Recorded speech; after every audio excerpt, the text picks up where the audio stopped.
Is this the new What's up? theme song? I love it. I just texted our guest backstage to see if she's been to Black Girl Greenhouse. The song reminds me of that place. She's not responding, so I don't know. Is that in the Bay? It is. Oh, no, she is not. Okay, we'll talk about that later, guest. Guess what, Charnay? What happened this morning? Do tell. Well, our social media person here at Sanctum Foundation is with me on Martha's Vineyard, and she has been posting, creating beautiful reels and stories. And this morning we had our first breathwork and sound bath session. Now listen, usually when I facilitate breath work and sound baths, it's mostly people who are melanin challenged, I'd say. And to be in a room full of these beautiful Black women breathing and like roaring without fear and just enjoying the energy together, it was so beautiful. I had chills like the whole time. I could hardly, it was amazing. That sounds amazing. It was so great. It was so great. But thanks to Alani, we've had more applicants for our fellowship. One of our posts had over 15,000 views, which is huge. I don't think that's a first for me. So I'm really excited. Things are happening. Viral. Sanctum's going viral. Listen. How was your week? For you. Thank you. Thank you. And also shout out to Big Lonnie, not the little. Okay. Right. Because you need the young people out here doing the Lord's work with the social media. Listen. You know? They got something. They came onto this planet with something else. And that's we did not. Baby. Yes. Yes. So today I feel like in every show there has to be an AI episode. This one, however, is quite special because this person comes from a lot of different backgrounds, but also is a heavy hitter in the philanthropy space, which is where you and I both reside. So I'm so excited to hear from her about all of the work that she does. And AI is a big thing, particularly for our people, because it wasn't created by us. What goes into it ain't always with our input. You know what I'm saying? So we're about to get into it. So let me read her bio real quick. Y'all, Cheryl Conti is the Chief Innovation Officer and co-founder of BrightWorksAI.com. She's a pioneering technology entrepreneur and digital transformation expert. She inspires audiences globally as a leading voice on inclusive entrepreneurship and social enterprise. She has co-authored a best-selling new book called AI for Nonprofits, Putting Artificial Intelligence to Work for Your Cause, with Darian Rodriguez-Heyman sharing insights from over 50 AI experts intended to help nonprofit leaders embrace new tech. She's also a senior advisor for Posterchild.ai and a co-founder of the Change Agent AI, mission-driven and game-changing AI-powered startups. Let's give it up for Cheryl Conti, everybody. Welcome to the stage, Cheryl. Thanks for having me, y'all. I really appreciate it. This is a dream. Oh. Yo. This is a dream, Cheryl. I've been wanting to do this for a long time. I haven't told you, but I've been wanting to have you on the show and interview you for a long time.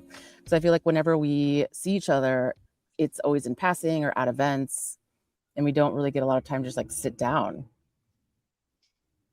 And just kiki. Yes, here it is, the moment. It's here. And I think at a good time.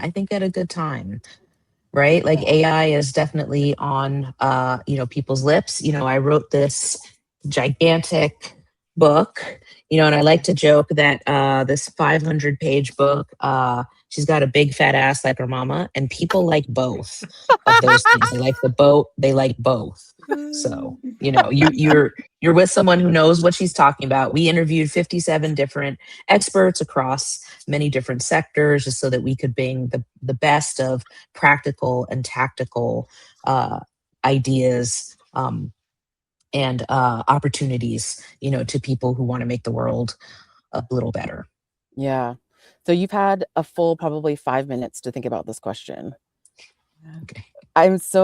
We ask all of our guests, what is a or a wealth story that you've come into this life with, or this chapter of your life with, that you're looking to either break a cycle around, to heal from, or just build upon? What influences you in that regard? I think that there was a mistrust of, the sort of banking system, the wealth creation system. When my father passed long ago, we received, some money from his insurance, but, my mother never invested it. She just sort of, it was just sort of this like, resource that she would tap into. And she made good choices, with it as a resource. But, had she invested it, back then, decades ago, by now it would have grown into, a very significant, like it would have compounded, right? And she just didn't trust, like, the market, and for reasons, like, that Mm-hmm. wasn't a crazy thing to feel. And I think for me, it took me longer, even though I knew and I heard, particularly from, my white friends and colleagues, all about investing and what they were doing and da da da. It definitely took me time to feel more confident, in just saying, like, look, you've got to plant these seeds, because, this is how they do it. Like, this is how they built wealth, okay? By investing in a company, and then 20 years later, right? Some of those companies are worth a lot more. So I'm still working through that. And I think a lot of people of color have to sort of, I mean, I remember this brother once, I was standing out of bank. This is in DC, back when I was still in DC. Mm-hmm. And he had this truck, it was like pristine, tools. He was a plumber, a young plumber. And he was standing outside of the bank, across the street. He wasn't ready to cross the street yet. And he saw me come out, and he was like, sis, like, I've never been inside a bank. Wow. And I'm making a lot of money. Like, I can't, like, he just needed, like, someone to help him, like, get the courage to sort of go in and do the thing he knew he was making enough money that, like, the cash thing, right, wasn't working anymore. Like, Mm-hmm. at some point you need, sort of a checking account, right? And right. So, yeah, I hope that I gave him, the inspiration and the courage, to tell him that, like, banking will help your business grow if you do it right, and they can help. Mm.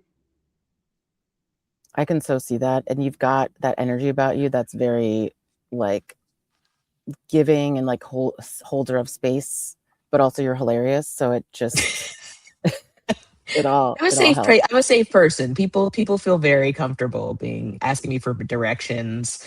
I live now in the Bay Area, San Francisco Bay Area, in the neighborhood where Tupac grew up, Marin City. Mm-hmm.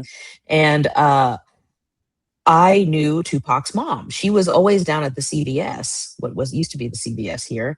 But I didn't know who she was. She was just a nice lady that I often saw, at the CVS. Like, I helped her pick out some D vitamins one day, because, like, it was sort of pre gummy, and she was just like, I don't know what's happening here. And I didn't know who she was until she passed, and I saw her picture in the, paper. I was like, oh, damn. I would have had other things to say to her than what we talked about in line at CVS. So Yeah. yeah, I guess I'm just one of those people. I didn't know you grew up in Marin City. I did not. I grew up in the DC area, and I moved Okay. out Okay. here like 18 years ago, I guess. Yeah, it's been a while. It's a very different place. Very much. I live in Marin as well, but we won't. That's a non sequitur that we'll save for Oh, another day. I didn't know that. Yeah, we Yes. have some things to talk about, girl. Indeed. So I'm so excited to hear all about this project that to me is new. When we saw each other at SoCap when we met a few years ago, I don't think this project had necessarily started or lifted off. So I would love to hear about the genesis of the book AI for Nonprofits, and also the project that's around it. So tell us what we should know. Sure. Well, I was actually at a conference. A bunch of friends of mine were speaking, and people were just kind of getting out of the whole, COVID thing, right? So it was one of the first in-person conferences. It was down at Stanford and, focused on nonprofits. Had a great day, super good, like bento box lunch. Stanford does it right, okay?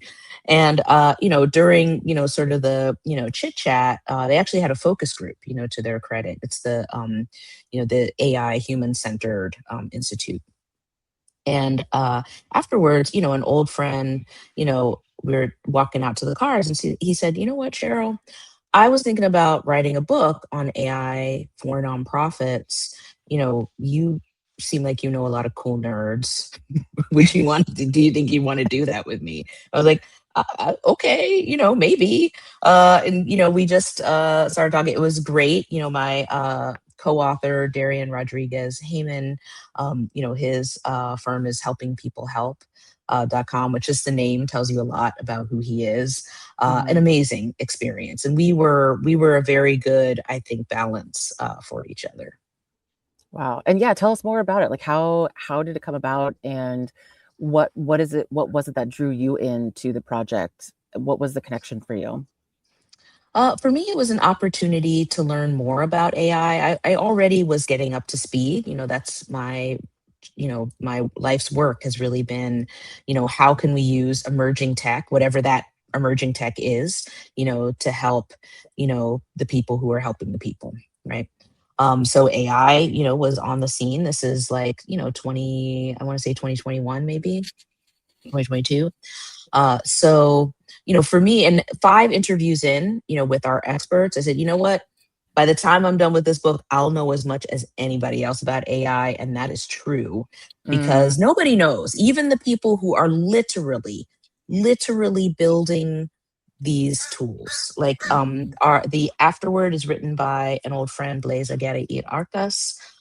He heads AI research at Google, right? So this is a person who like is up in it, right? Who knows? And even he would tell you, no, even the people building this don't know exactly what's going to happen, right? We just know that this is important. So it came about in part because both Darren and I separately, in our work with nonprofits and foundations, had been, and mission driven startups, had been hearing things like, oh, well, here at X organization, we won't be using AI. I was like, oh, sweetie, honey, baby, I don't think you understand how any of this works. Like, Yeah. you've been using AI for the You're past already 15 using AI. years. That's your GPS, that's your GPS, your spam filters, right? Your spell check. It's how Instagram knows for sure that you want those shoes and can get it to you in 2 days. And you can watch the truck on the app drive to your house. Like, all of that is AI, but that's classifier AI, right? It was on the back end for many years, and it was just something, you experienced. It was, the domain of software engineers and, programmers, right? 2022, the big bang, generative AI, right? People start to think about, okay, look, now we have AI that can create, right? And so it's on the front end. It goes from the back end to the front end, and that's a big change, right? You don't have to be a software engineer to now create programming, to create code, right? Or apps. Now, we are moving into the age very quickly, much more quickly than I think we anticipated, even in working on the book, to agentic AI. And in some ways, it's almost a full circle because a lot of agentic AI is happening in the back end, right? And so agentic AI is, AI that can think, plan, and act. So for a lot of people, this is showing up as just a new feature. It's a feature that can do a lot, like Claude Cowork to a certain extent is basically a super agent. Like, you can just say, go do this. It'll, go through your files. It'll, create a thing. It'll just, start to, and it'll ask like, hey, do you want me to ask you before I do a thing, or do you just want me to do it? Which you're, you're looking at like, I'm I not love the sure. consent. I know, right? I love the consent, but also I'm scared of, should I say yes or no? So there's a lot. I think agentic AI is going to be a thing that people really need to grapple with in a way that is beyond what they've considered with generative AI. With agentic AI, for example, with agents, you're basically managing digital employees to a certain extent, right? And so even that concept alone of now I have digital employees, not just physical employees, but also digital employees that I need to manage, that really change. You have to reimagine how you approach your work.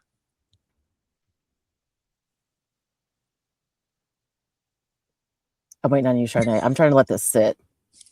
Right. That's a thing that people really have to sit back. So I'll give you an example, right, of a digital employee that I manage besides cowork.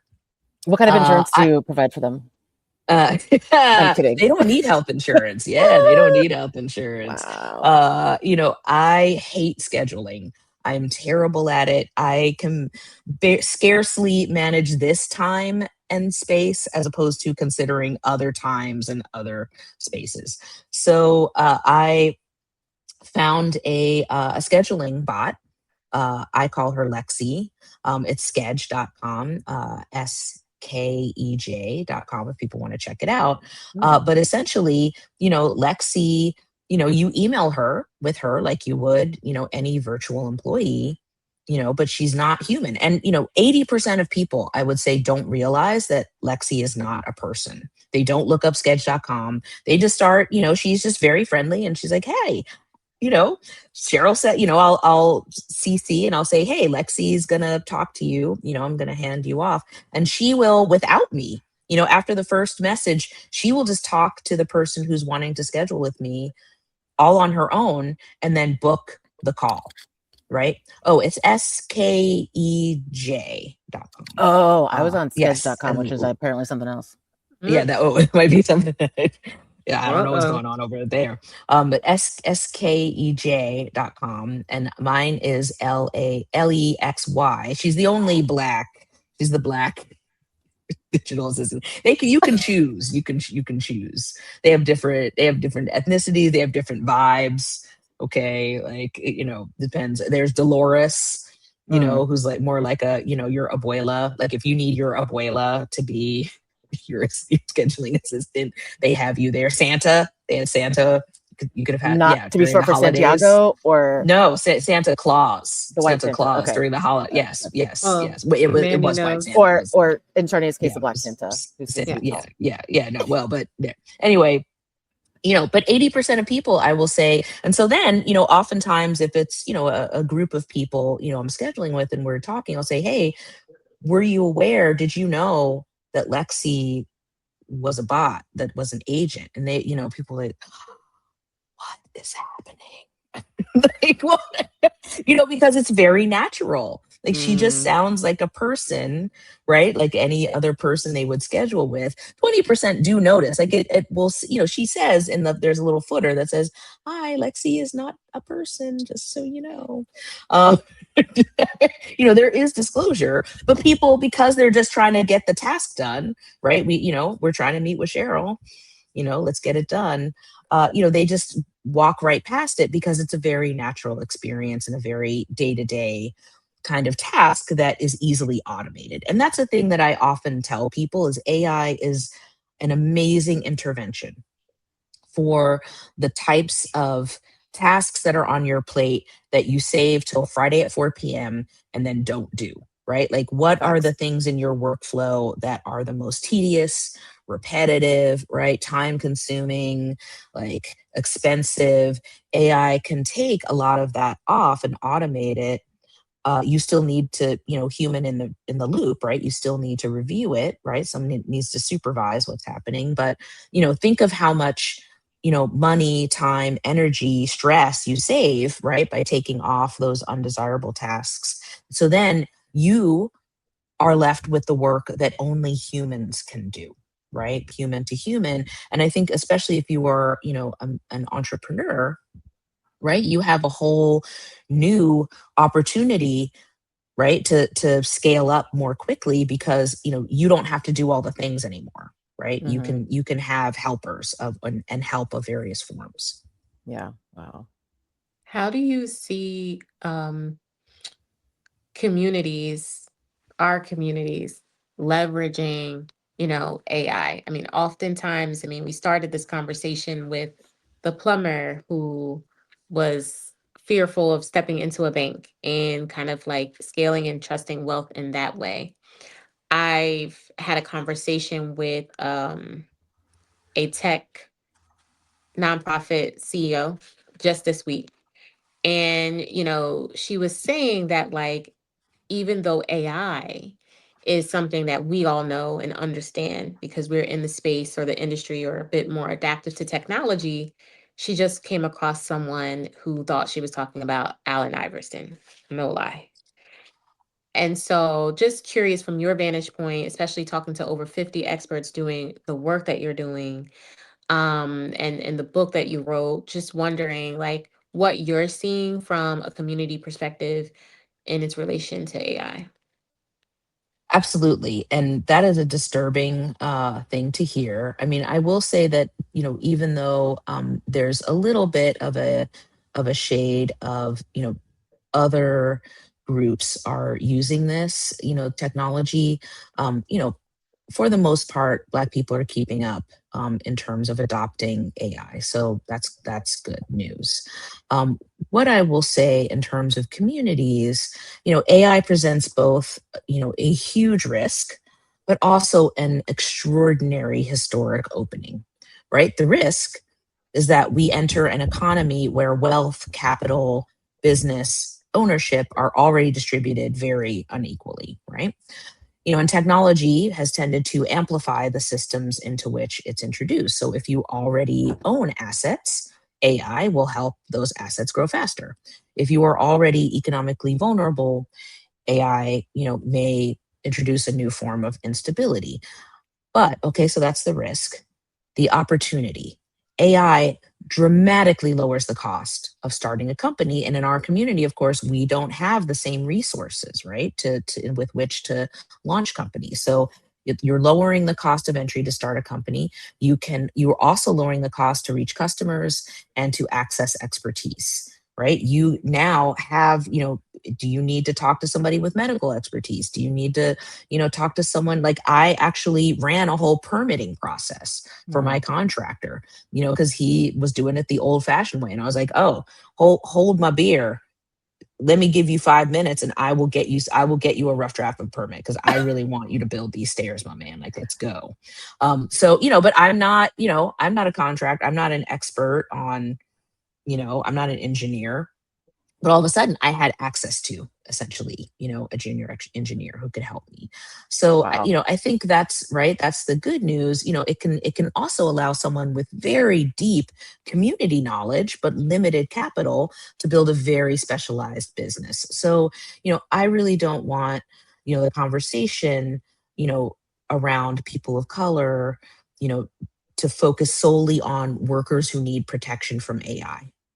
We need to see ourselves as founders, as investors, as inventors, buyers, and owners.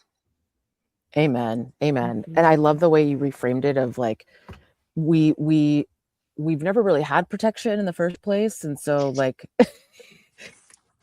Yeah, well, so there is I can understand what Charnay is pointing at around the dangers and the risks. And every time I have this conversation, what I think about is the Tulsa Massacre, Harlem Renaissance, all of the ways in which we've prospered very quickly, Black Twitter, and that there was a sudden rules change or some other obstacle that has been put in place. So I'm curious, in your studies and in your time writing this book, where did you see maybe hints of that happening, or were they not happening and that was something that was a relief to you? But I'm curious to know like how those elements crept in, if that makes sense what I'm asking. yeah, 100%. And, Mandy, you and I live in, Silicon Valley, right? The Bay Area where a lot of this is taking place. And what's interesting, and I'm sure you've heard it, all of these tech CEOs, and they even got, President Obama to say this, where, they went around, a couple years ago telling everybody that everybody was going to lose their jobs to AI and we need to do something. And, the conversations here in the Bay Area, among the people who are building this, tend to be very meta, right? Of Yep. like, what is this going to do to society? And meanwhile, every day people are like, okay, I hear you, but like, can it also make my accounting faster and easier? Like, what, like, I don't, like, can we just take it down a notch too? And, here's what's up. People haven't lost all their jobs, right? Right. As it turns out, you actually need quite a lot of, human supervision for AI. What AI really does for people mostly. Now, some things obviously are getting automated, but that process was already happening, right? If you're crossing the Golden Gate Bridge, there used to be human beings inside, like taking your money, right? And now it's just a robot, there's just a camera and a robot, right? That just, checks to your little thing. Like there's no people involved. That's AI, right?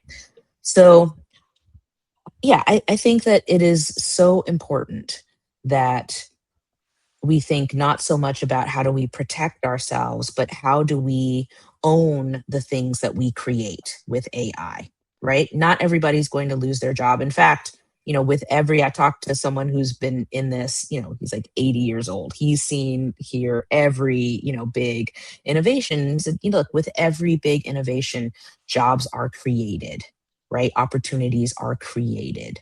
So, what would that look like, right? Every profession is going to need people who understand both the technology, both AI and the field itself. Healthcare needs people who understand AI and patient care. Nonprofits need people who understand AI, and mission driven work. Accountants, educators, lawyers, fundraisers, small business owners all need trusted guides.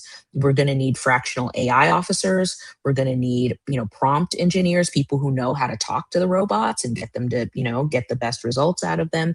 AI workflow designers, data stewards, model evaluators, AI policy specialists, people who test systems for bias and accuracy. There is a gold rush here, right? But not everybody needs to mine the gold. There's going to be right? Like there's going to be so much opportunity just built around maps, tools, safety equipment, navigation when it comes to AI. We have a private chat backstage, and me and Charnay sometimes chat of who's going to ask the question next. You literally answered the question I was going to ask, which is around, when we think about, I don't want to say low cost workers, like that whole workforce development, there was a surge of people who were like, well, you need to learn how to code, and that's going to get you into the next phase of like where we create. And it sounds like there are already so many jobs that we can be moving into where, yes, we're absolutely still needed. And yeah, when I talk about how I talk to my bot, it's very different, but it's based on my experience in corporate, so I have a lot different questions to ask, and that's such a fascinating part of all this. But if Charnay, if you have a question, I'll cede to you. Yeah, I would love to get your thoughts around the thread earlier with entrepreneurship and the opportunity. So, on this show, we talk to a lot of founders across industries, but mainly tech lately, because that's the space that I play in, and Mandy as well. So, thinking about entrepreneurship, what are like the top three tips you would have for someone who needs to leverage AI? Maybe they're not an entrepreneur yet, or maybe they have a small business, but like, what are three things you think they need to be considering in this moment? Well, first you've got to start using the tools, right? You can't start to understand, what's possible, if you don't, if you've never touched the technology. So first, just get in there. You can get free accounts now. All right. Like you got to just try it. And a lot of people think of that as, the big LLMs, right? There's a really amazing website. I'll put it in our chat, but it's literally there's an AI for that.com. There's an Genius. AI for that.com. And what I love about this site is over time, I mean, you can see the thousands and thousands of specialized AI applications. I promise you that almost no matter what you do, someone has cooked up some little app using AI that also, can help you use AI, right? Yeah, so you don't, if you're like, I don't want to, I'm not trying to mess with OpenAI or, Gemini, whatever. I get it. There are a lot of reasons for that. There's so many other ways in which you can start to get your feet wet. So that's number one. Because here's what's up. People think that, oh, AI is going to take my job, and I know, like, especially among people of color, like, over 50% are like, AI is coming for my job. I just know it. AI is not going to take your job. Someone who knows AI is going to take your job. Okay, I promise you. Like, that's definitely going to happen. So, secondly, look at your work. As I said, identify the tasks in your work that are repetitive, expensive, slow, boring. That's where AI usually can create immediate value just in like life, it has opened up much time for me in the things that I just don't want to do but need to get done, right? But also it will save you some money.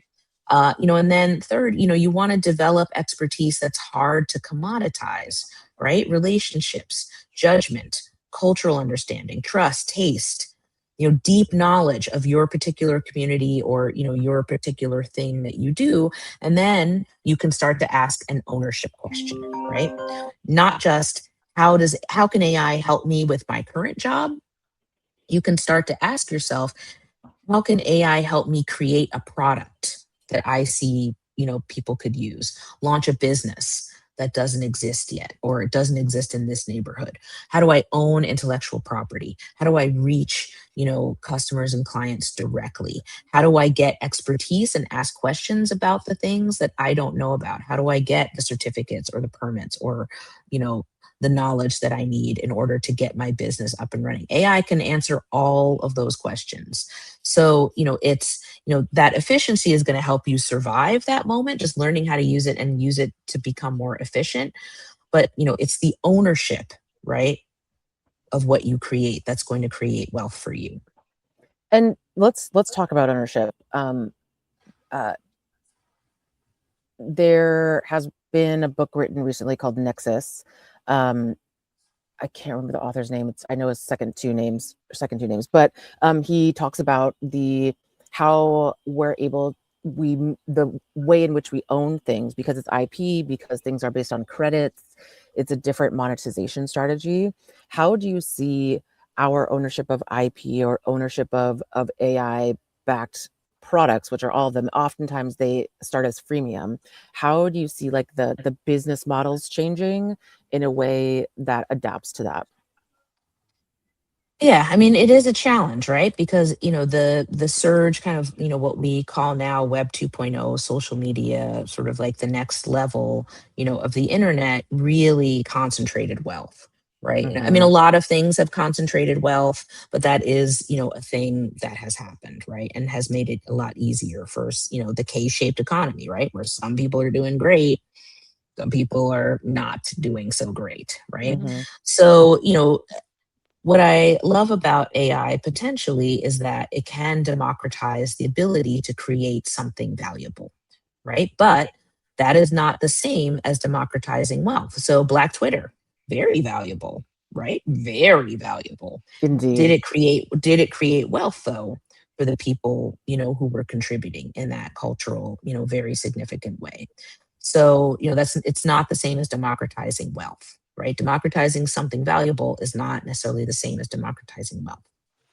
So AI makes it cheaper, right, to write software, and create apps. If you dream of an app now, you can go to, anything.com or base 44, N8N. Like, there are so many things that can just, you have the idea, you tell, the bot, and it will just start making it for you. Like, that is kind of huge, right? I mean, think of the creativity, especially in our community, that we can unleash of people who maybe did not have access to learn certain things, but they have a great idea, right? All they need is to take that idea out of their head and get it out into the world, right? So, it's cheaper to write software, to produce media, to, analyze information, to get information and start a small company, right? In a way that has never been as easy as it was right now. And that's very promising. But again, creating value and capturing value are different things. So, a creator might use AI to produce, amazing work, but the platform captures most of the revenue, right? So, hello, YouTube, right? A worker might double their productivity, right? While their employer captures all the savings and is now asking them to work twice as hard, right? A community might provide the data that makes an AI system valuable. Hello, Reddit, without receiving any ownership in that system, right? So, the next frontier is not just access to AI, right? We need to make sure we're getting access to capital and markets, distribution, and ownership. Mm-hmm. And to Wow. a certain extent, AI can, believe it or not, make that easier.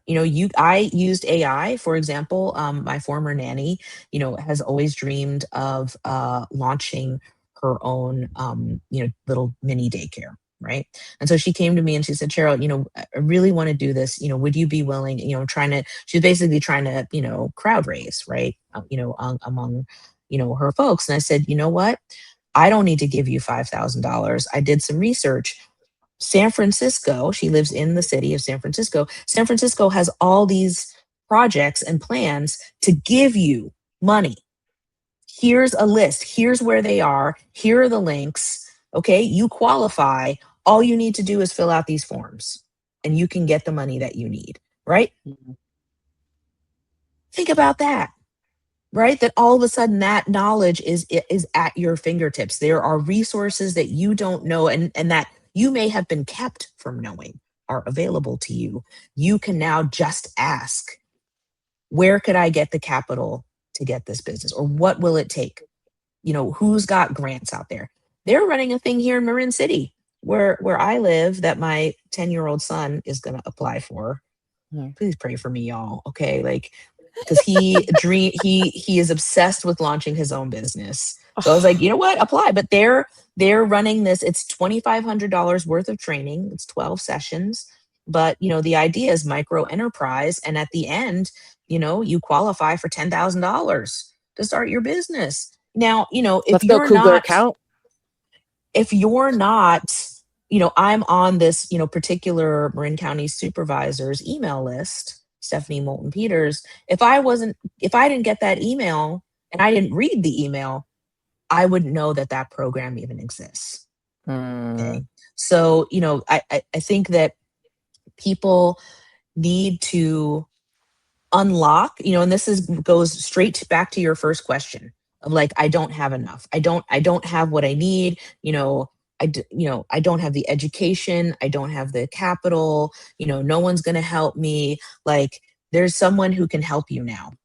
Okay. And that is there's a chat bot out there that wants to help you access resources and knowledge to help Just you sitting build your there, business. twirling in the ether, just waiting. Just waiting for you, waiting on you, waiting on you. Go ahead, Charnay.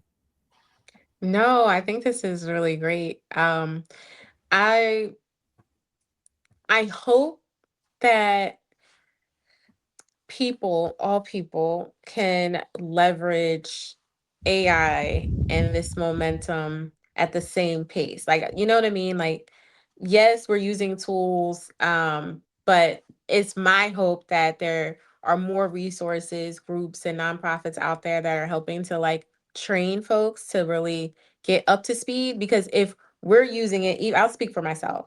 I'm leveraging AI, but I know I am not like some crazy AI expert, right? So there's someone out there that's really maximizing. Like, I know some moms that have fully tricked out their whole house routine, care routines. AI is like helping them get things done. And I haven't maximized that to that level yet. So I need to take a class myself, but I can only imagine all of the other folks out there that may need to take advantage um, of it so we can keep up, because that's what I think is looming around the corner. Not to spark fear, but just like to acknowledge that like folks are really using this at an accelerated pace. And I want to make sure that like we can keep up with that. I can keep up with that. I'll just speak for myself. 100%. And, I know job loss is a big thing that people think about when they think about AI, but at least in the nonprofit sector, I have yet to encounter the nonprofit that has too much money and too many people. Okay. So like other sectors might need to worry. Like you don't need to worry about your job if you work in the nonprofit sector. You are very needed.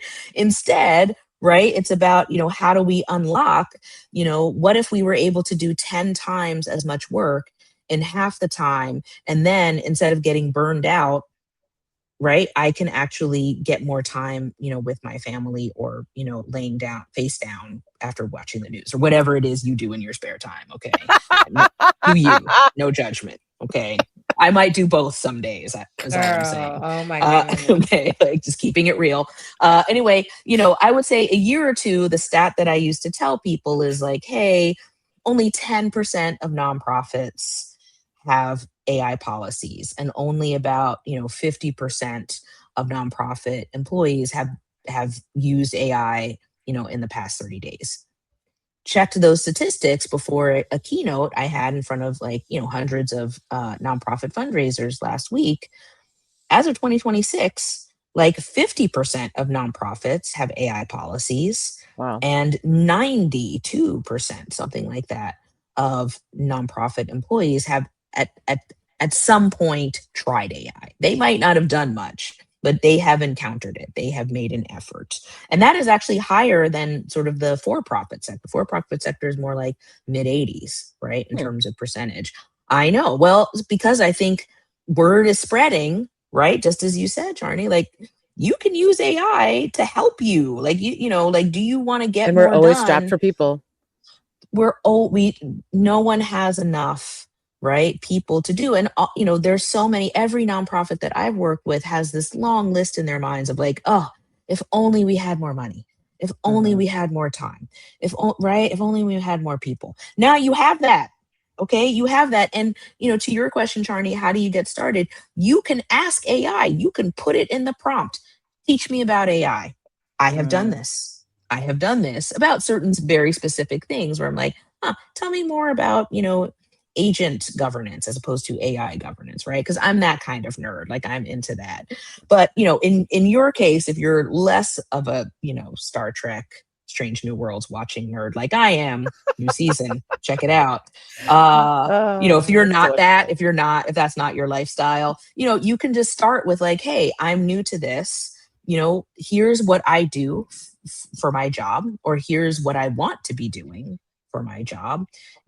How do I get started? What are the types of prompts? What are the things I should ask you to do? You can literally ask it to teach you how to use it better.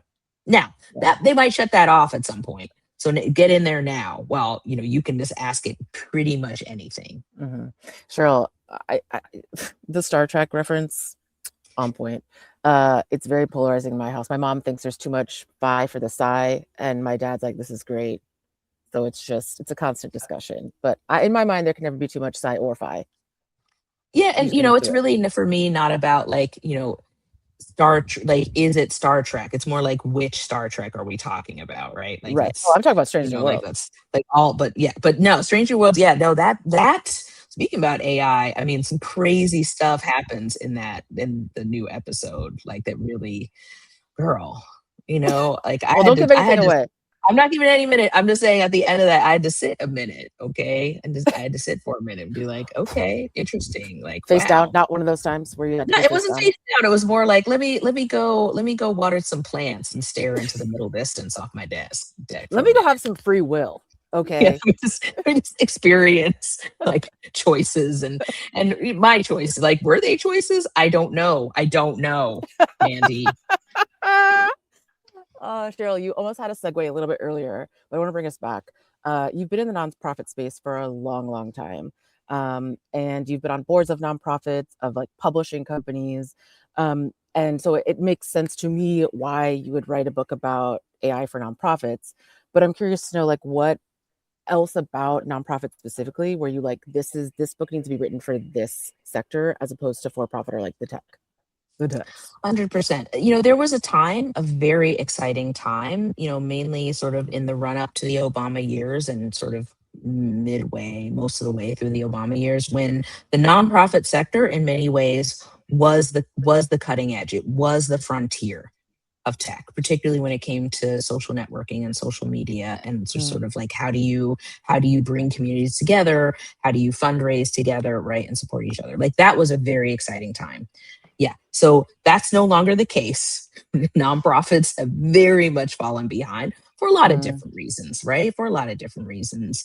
You know, I think that Darian and I, you know, my co-author, wanted to make sure that this technology was available, you know, for the people who really can benefit from it. Like, you know, if you have, you know, people who are literally every day trying to make the world suck a little less, right? Wouldn't you want to empower them, right? With the maximum amount of tools to do that, to accomplish that mission. So, you know, that was our goal. And look, you know, this book it's large. Okay, I'm not, you know, and it's not intended to be, it's not really intended to be read cover to cover, right? It's more of a field guide. So you go in, look at the table of contents and figure out, okay, what we really need. I need to just understand, like, what is AI? You can just start there. Like, if that's where you are, if it's like, what is happening, you know, that's fine. Or you could move to, you know, what are the key ingredients for AI adoption success? I'm actually looking now, like, you know, what's the 90-day blueprint I can do? You know, how do I sell AI upstream and downstream in my org? How can I prompt next gen donors or do donor research? Right? Like, how I want to do foundation prospecting. I need to do peer to peer fundraising.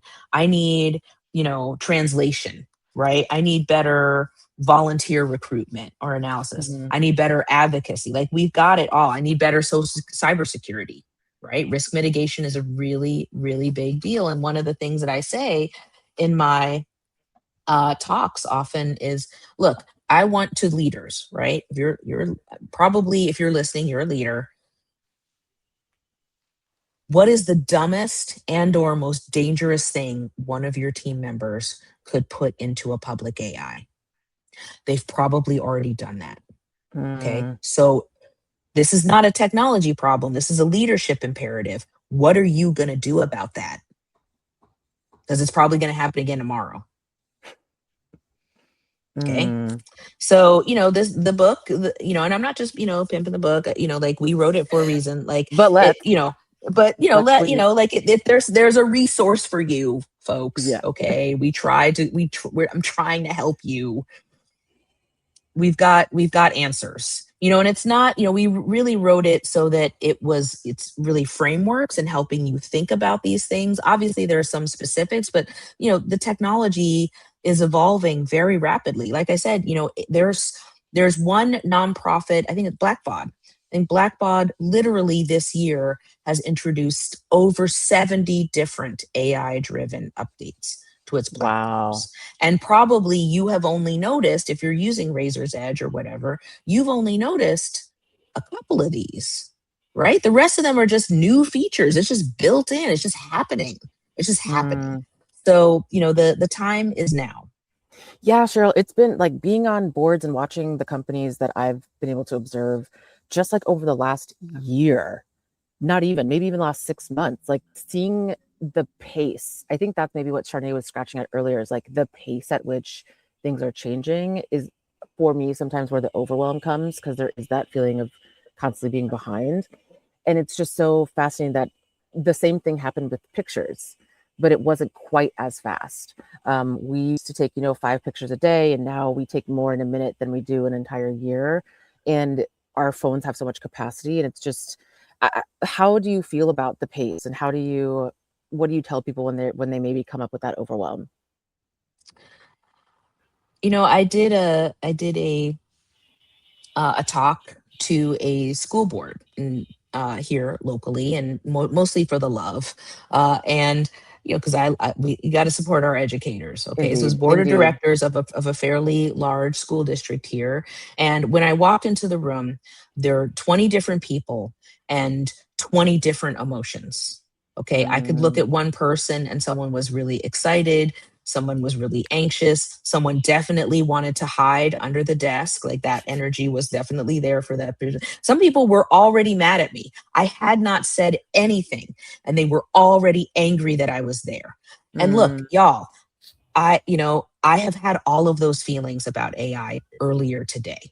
Okay. Like it is normal. It is normal and healthy Earlier to be today. freaking out, or earlier today. Okay. It is normal and healthy to, be both excited, concerned, skeptical, curious. Like all of those are good feelings to have.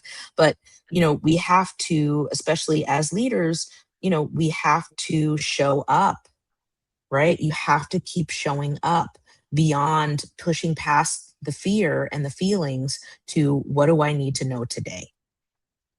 And someone gave me a hot tip the other day. Again, AI can help you. Literally, this person that he just wrote a book, Derek Baker, on how to the new ways to fundraise, right? Very specifically focusing in just on AI and fundraising. And he was like, "Look, here's how I keep up. I asked AI. I basically set up an agent. I asked AI to every day create a list of 10 articles. You can make it 5 or 3. I don't know what your time is or your life is. It doesn't have to be 10, but in his case, it was about 10 articles. What do I need to know about AI and fundraising today? What are the new innovations? So every day he just gets it curated. And, he noticed, so, here's a hot tip, a pro tip. He noticed that, he started to get things that were just really focused on this one area. And he was like, hey, what's happening? And, his bot said, oh, well, those were the things you were clicking on the most. So I just figured that's what you want. And he said, no, I need to know a wide variety. I need you to open the aperture back up so that I can get more. So, where do my secret weapon, AI, Apple News. Apple News is actually really great at keeping up, and it's worth, in my opinion, paying the extra for the plus, because then you get Wall Street Journal, okay, you get the Atlantic, like you get, like the really, top shelf things. And it does a really great job actually of keeping me up to date with what's happening in AI.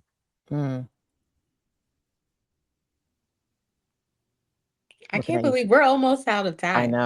I know. Like it goes by so fast. This is crazy. It really Well, I'm is. happy to come back. If you want to, dig deeper into, one of the sections, of the book, like fundraising or marketing or, like cybersecurity, strategic planning, what else? Policies and protections, mission delivery. I'm happy to come back and, we can narrow our focus a little bit. Yeah. Mandy, I don't know about you, but I think digging deeper and maybe even looping some of this information in for the fellowship would be perfect, especially around cybersecurity, but also like fundraising. There are a lot of members in Sanctum that are building incredible things, whether that's for themselves or for an organization. And I could definitely see your book being a resource, but then to have it come from you direct, even better. Yes, Cheryl. Yes. Happy to do it. Let's come full circle back to you. What has this journey changed for you? What's like big things that you've noticed about your own growth or development over the last, say, year since Change Agent AI started? Yeah, so Change Agent AI, over beers, this was a couple of years ago at a conference called Netroots Nation, which is, mostly progressive organizations, candidates, et cetera, coming together. I used to be the board chair. A bunch of us were sitting around having beers. We're like, you know what? If we're not careful, the same thing that happened with social media companies is going to happen with AI, right? Where, people talk a good talk, but when it comes down to it, they will give your information to the government. Okay. Google has done that. Google has given information to ICE, period. Okay. So we said, you know what? We should probably start our own thing just in case. And so, I am a senior advisor to Change Agent AI. Change Agent is it's thechange.ai, couple of beers, the change.ai. And what's great about Change Agent is if you are looking for an LLM that is not OpenAI, or Copilot or, what is it, Claude, Anthropic.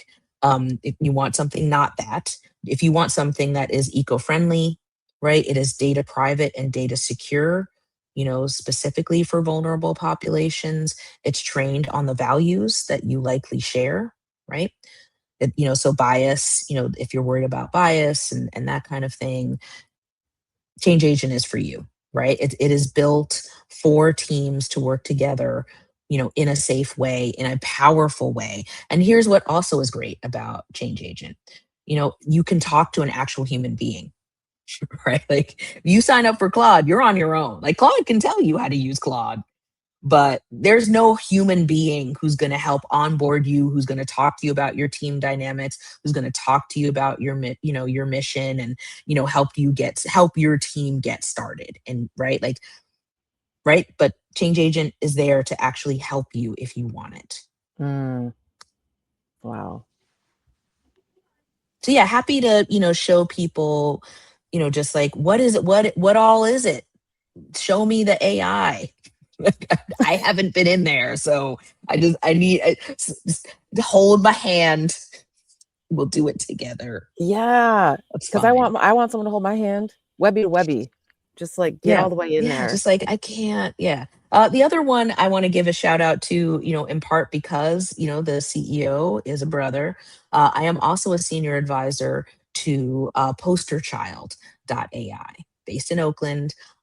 They focus on small to medium nonprofits, helping them to take that data grave that's filled with photos and videos and reports and stats that no one has looked at. It dives right in there, creates a data lake, and then creates for you. You might, if you're a small nonprofit, you don't have a communications department, you don't have a fundraising department. There's like you and 3 other people, right? So it can actually create all that content for you that is optimized for fundraising and just get it out there. It can just help you get it out there and fundraise and target, at a price. Like a lot of these, prospecting for donors softwares are pretty expensive. This is not, right? They have raised in a very short period of time $17 million for small and medium nonprofits, which right now is a big deal. So yeah, no, poster child, check it out. Okay. Wrote that down. Sanctum's signing up. Yep. Yeah. Yeah. I already bought a seat to change the Change AI. Change Agent. Yeah. Cheryl, this has been so amazing. We'll have a couple minutes or a minute left. What are some takeaways, or how can people connect with you and work with you? I'm easy to find on the internet. So you can just find me on LinkedIn. That's a good place, to start.